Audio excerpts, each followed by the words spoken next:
বর্তমানে ভারতবর্ষ এমন এক সময়ের মধ্য দিয়ে চলেছে, সেই পরিস্থিতির মুখোমুখি আগে কখনো হননি দেশবাসী।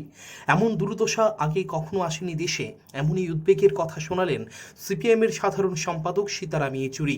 তিনি বলেন, মহামারীতে ক্ষতিগ্রস্ত প্রায় সব পরিবার। কেউ সংক্রমিত হয়েছেন, কোনো প্রিয়জনকে হারিয়েছেন, অথবা লকডাউনে কর্মহীন হয়ে পড়েছেন। সরকার যথাযথ চিকিৎসা পরিষেবা দিতে পারেনি, হাসপাতালে যথেষ্ট অক্সিজেন সরবরাহ করা যায়নি, টিকাকরণও যথেষ্টভাবে হয়নি। যদি প্রধানমন্ত্রীর জন্মদিনে 2.5 কোটি মানুষকে টিকা দেওয়া যায়, তাহলে অন্য দিনে যায় না কেন? তিনি বলেন, সরকার আদালতকে জানিয়েছিল 100% টিকা দেবে বলে, তারপর বলল 70%কে দেবে, এখন বলছে 40%কে দিলেই কাজ হয়ে যাবে। चलते हुए समीक्षा करते हैं कि पिछले कॉन्फ्रेंस के निर्णय हम किस तरीके से लागू किए और आज की वर्तमान परिस्थिति की चुनौतियां क्या है, जिसको सामना करना जरूरी है अपने पार्टी को और अपने देश को और लोगों को।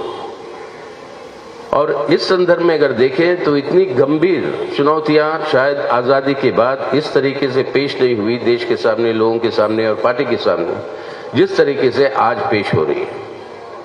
एक तरफ से ये कोविड महामारी, ऐसा कम ही परिवार होंगे अपने देश में जिस परिवार के अंदर किसी न किसी तरीके से नुकसान इस महामारी की वजह से नहीं हुआ। और इस महामारी को काबू में रखने के लिए जितने सारे काम करने चाहिए थे केंद्र सरकार को, उसके अंदर वो विफल रही। और आज भी दवाइयों की कमी, ऑक्सीजन की कमी तो हम खुद देख चुके हैं दिल्ली में, वेंटिलेटरों की कमी और हॉस्पिटलों में जगह की कमी, और अब ये वैक्सीनेशन की कमी। प्रधानमंत्री जी के जन्मदिन को मनाने के लिए 2 करोड़ वैक्सीनेशन दे दिया एक ही दिन में। अगर उनकी जन्मदिन के लिए ये संभव है तो बाकी दिन क्यों नहीं हो रहा है? आज के दिन अगर हमें देश के अंदर सब 18 साल से ऊपर वाले लोगों को अगर वैक्सीनेट करवाना है तो कम से कम हर रोज 1 करोड़ से 1.25 करोड़ वैक्सीनेशन देने की जरूरत है, लेकिन वो हो नहीं रही। अब 100% का वादा किया था सुप्रीम कोर्ट के सामने कि इन सबको वैक्सीनेशन दिलवा देंगे मोदी सरकार ने, अब उसको घटाकर लिया है 60% पर। अब आगे को ले जाकर कहेंगे कि 40 कर लो तो ठीक है। अगर एक भी बच जाएगा तो खतरा सबके लिए है। नए वेरिएंट आ सकते हैं, नई परिस्थितियां पैदा हो सकती है, तो इससे सतर्कता के साथ डील करने की जगह इसको नजरअंदाज करते हुए सिर्फ बयानबाजी में और दुष्प्रचार में लगी हुई है ये सरकार।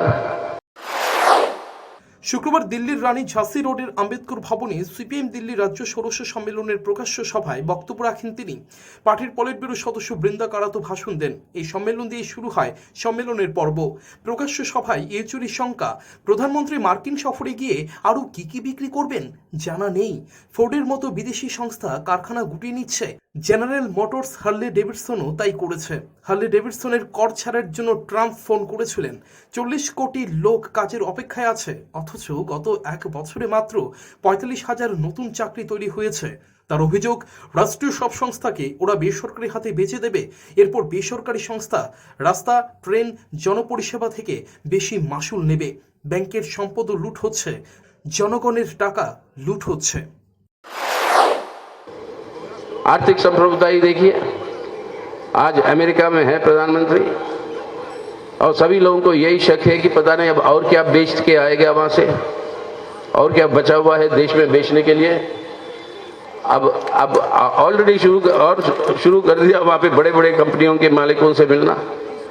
अरे जब विदेशी कंपनियां देश के अंदर बंद होके, कारखाने बंद करके, हजारों लाखों के लोगों को बेरोजगार करके बंद करके वापस चले गए, फोर्ड कंपनी चली गई, जनरल मोटर चला गया, हार्ली डेविडसन वो जो मोटरसाइकिल जो होती थी, जिसके लिए ट्रंप साहब ने फोन किया था मोदी साहब को कि उसके लिए थोड़ी कंसेशन दो, वो अपना फैक्ट्री बंद करके चला गया।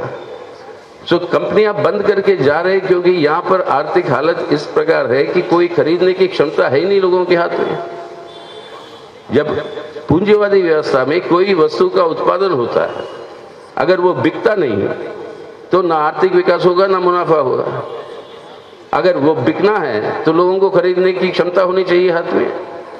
जब वो खरीदने की क्षमता घटती जाती है तो कौन सी कारोबार चलेगी। और आज ये हालत आकर पहुंची है। आज ইয়েচুরি বলেন, কৃষকরা সংগ্রামের রাস্তায় রয়েছেন। ফেব্রুয়ারির পর সরকার তাদের সঙ্গে আর আলোচনা করেনি। তারা 27 তারিখ ভারত বন্ধের ডাক দিয়েছেন। বামপন্থীরা এই আহ্বানকে সমর্থন করেছে, শ্রমিকরাও সমর্থন করেছে। কেন্দ্রীয় ট্রেড ইউনিয়নগুলি লাগাতার সংগ্রামের কর্মসূচি নিয়েছে। রিপোর্ট চ্যানেল 3 রাত।